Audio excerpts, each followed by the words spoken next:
Well, against all odds, it actually happened. The All Blacks are through to the Rugby World Cup final of 2023. My name's Max and welcome back to the Black Jersey. A massive thank you to my patrons. This is something that I just simply did not expect to happen. Ian Foster breaking all the wrong records left and right throughout the last 4 years. The first ever All Black coaches John Plumtree and Brad Moore to get sacked. Heaps of injuries to Sam Cane throughout his duration of captain. First ever 2 losses to Argentina, and now we have really made Los Pumas pay for it by beating them in the World Cup semi-final. Absolutely insane, man, honestly. 44-6, huge final score for this game, and wow, it's really just more proof that the draw is a bit of a joke. The fact that we had both France and Ireland in our draw is why I just lost hope. I gave hope up 2 years out from the tournament. They should not have done the draw for this World Cup at the end of 2020 because, simply put, this semi-final was so much easier than the actual quarter-final where we just really had to hold out against Ireland and pray to the Lord that we could win a turnover. That's exactly how we were able to get over the line. And Argentina, man, you never know which Pumas team is going to turn up, and the right Pumas team did not turn up today. They were playing very passionately at the start. They were the first to get on the board with a 3-pointer off Boffelli's boot, but they simply put, after Aaron Smith got that first try the second half, just put their heads down and they were never going to get back into the game. They were trying to do things, their attack just wasn't firing, and they just basically sat there, made their tackles, and the midfield, man, just some terrible defense, allowing Will Jordan to score a hat-trick, making him just the 14th All Black in history to get 30 test tries. The hat-trick, of course, bringing his total to 31 off just 29 tests. Jordan is signed through 2027, so absolutely awesome stuff. One of the hot takes from me, though, is that will this cause a bit of complacency in the All Blacks? The big thing about this game is that it's either going to be a nice, good rest, just a good head out to prepare for the final, or it's going to cause complacency. Which one of these things is going to happen? I hope it's not complacency because I would very much like to win the World Cup final. You know, I'm not sure if it's going to paper over a lot of cracks in New Zealand rugby or it's going to really just reinvigorate things because NPC crowds pretty low up until the final that's happening later today. Super Rugby crowds really just disappearing into thin air, and throughout 2023 there was a huge bandwagon for the Warriors in the NRL over in Australia, the Warriors being the lone New Zealand team. Everyone's yelling up the wires, ignoring the All Blacks even. Last year people weren't even bothering to watch the All Blacks versus Japan. The Black Ferns really started to take front stage last year, so maybe this is a bit of a fix to everything that's happened, or maybe this is going to paper over a lot of the cracks that have been happening.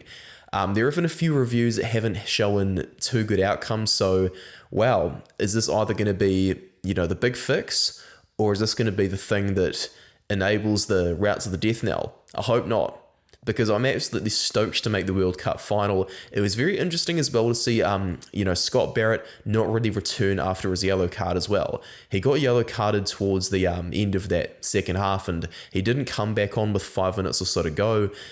They really the coaches realised we've got to keep these guys injury free for the final because it's a big dance, it's going to be huge. And Ian Foster has not had a very good record as the All Blacks coach, but, credit to him for having the guts to sack Plumtree and Moore and get Schmidt and Ryan in to save the team because, man, we would not be here without Jason Ryan. That driving maul was absolutely phenomenal. The maul defense was phenomenal. And, of course, Shannon Frizzell has always had potential, but back when John Plumtree was the forwards coach, Frizzell was showing a bit of complacency, everything like that. Remember back to his cheap shot on Sanchez that allowed Sanchez to get a try for Argentina when they first beat the All Blacks. Compare that to the Frizzell we see today, who is a totally different player. I don't think that any player in the current All Blacks lot, outside of the front row, has got as much out of Jason Ryan coming as the forwards coach is Shannon Frizzell. Even during Super Rugby earlier this year, he was just not playing very well. He didn't look happy, and compare it to just the freaking, I don't even have words to describe it, just the power, just the determination this guy's got to just keep on carrying. It's, it's Jerry Collins-esque, Via Fafita-esque, except this is a version of Via Fafita that's been able to realise his potential because Frizzell has fallen into the hands of a coach that's finally been able to get the best out of him. Man, Jason Ryan, just give him a knighthood already as well. Joe Schmidt, the same thing. Honestly, they have done so much to change the All Blacks right now. While the World Cup is poor for the exit of France and Ireland, this is a team that has gone through a lot of adversity and will be very happy to be where they are. As for Argentina, it's probably a good thing that Michael Cheika isn't going to be continuing as their head coach after this World Cup.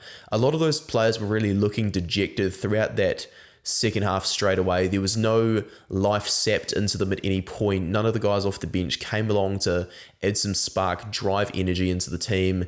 Not even Nicolas Sanchez could really get something going for Los Pumas. And they, I think, really look like a team who got an easy ride into the semi-final. The right Pumas team turned up and beat Japan. They beat Wales at the death last week, but consistency has just not been a very good match for Los Pumas throughout the last few years. They became a Tier 1 nation in 2012 when they joined the Rugby Championship, but getting a consistent string of results together has been very challenging for them, and so it's been really disappointing to see them not quite capitalise on, that easy run to the final, which they just haven't been able to do. I'm also wondering, do they need someone at 10 other than Santiago Carreras? Is it time for them to start looking for someone who's maybe 19, 20 years old who doesn't really have any genuine experience?